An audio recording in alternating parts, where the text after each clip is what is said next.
Gentlemen, I'm now going to talk to you about the Indian political situation. It's not a happy situation here because generally in a democracy, an opposition is supposed to be constructive and help in the development of the country as well as the governance. But unfortunately, in India, it's the opposite. The opposition feels they should be in power, come what may, and every policy of the Modi government is wrong. So they resort to attacks which are below the belt, insidious remarks, insult the Prime Minister. At the same time, it's a sad commentary that Rahul Gandhi, in two visits abroad to England and the United States, and now he's again in Europe, has been denigrating the Indian state. I don't know how one can really go about doing such things. You may dislike a man, but you got to be civil. You can't just keep saying India is not a democracy, democracy is in danger. Well, how can you say all that? The only time the emergency was enforced in India was when Indira Gandhi was there, and she did it for 2 years and put all the opposition leaders in jail. You can't forget that. The Modi government has done nothing like that. And it's on record that in the 9 years they have been in power, they haven't dismissed a single state government, where the Congress used to do everything every year, dismiss two or three governments when it was in power. And the petulance of the Congress party can be seen from the fact that they have taken it to heart that Kharge and Sonia Gandhi were not invited for the grand dinner in G20. I think it's a policy decision taken by the Modi government not to invite the head of any political party. And people should forget that JP Nadda, who is the president of the BJP, was not invited for the dinner. So if Nadda is not invited, how come you can invite Kharge? And what is Kharge standing? I mean, he's just a yes man of the Nehru family.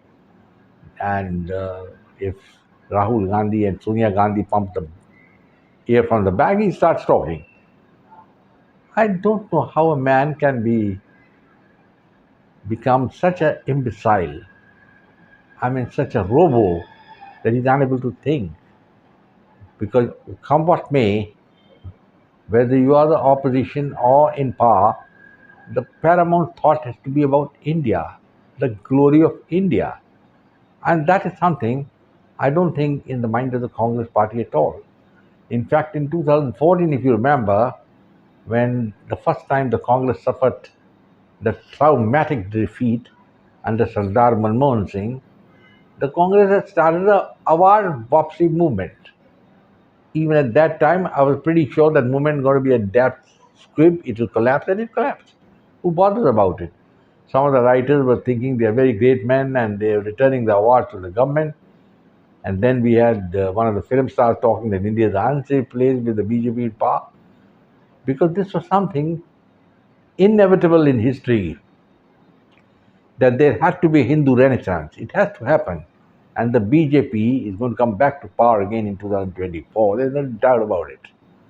Well, gentlemen, the only question is how many seats the BJP is going to win. Rahul Gandhi, I'm afraid, has cooked his own goose. He's shown himself to be a man filled with anger and maybe hatred, a personal hatred for the Prime Minister.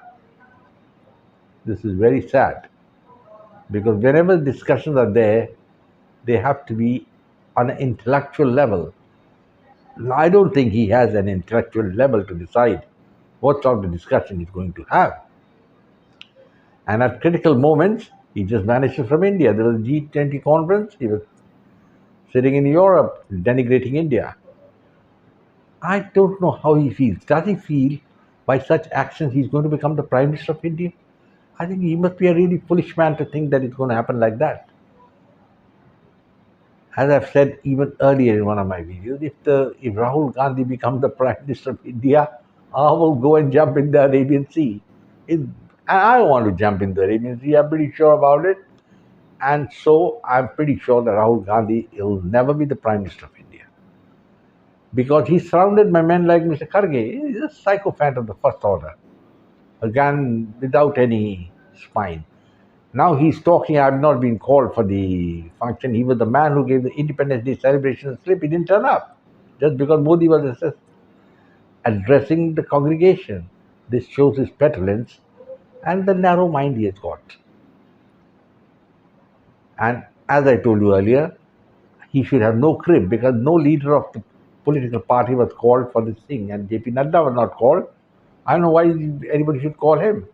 And Sonia Gandhi, well, she's got no position, no official position. On what capacity do you call her? After all, there were some of her supporters, who were part of the I.N. alliance, like Mamta Banerjee, including Stalin, the Chief Minister of Tamil Nadu, as well as the Chief Minister of Bihar, Nitish Singh, they went and attended. Nitish Kumar, they went and attended this meeting, this grand dinner. And in all this thing, one man who cuts a very solid face in Indian politics are the two leaders from Maharashtra. One is Uddhav Thackeray, the other is Sharad Pawar.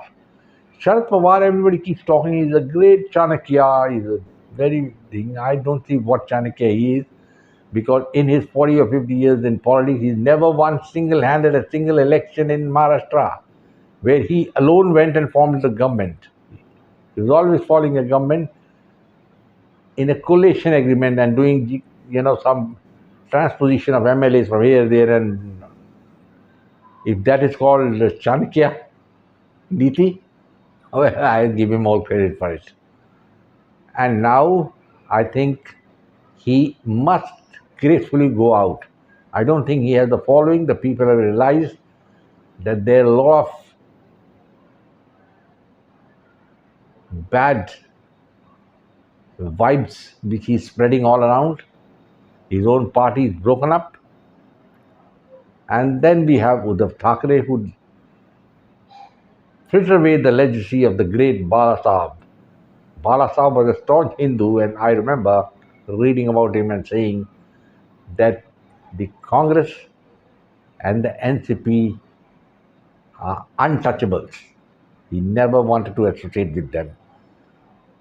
Well, in his wisdom, if Uddhav feels he should go and embrace them, fair enough. But I think he's also written his own political obituary. That's about all. And it's going to be very difficult for him to come back to power. I do not see how the opposition come back. Mr. Modi has lifted the Indian economy, lifted the Indian stature, and every Indian knows what he's done for India. Gentlemen, I think that's enough. The political situation in India is hot, but the BJP is going to triumph.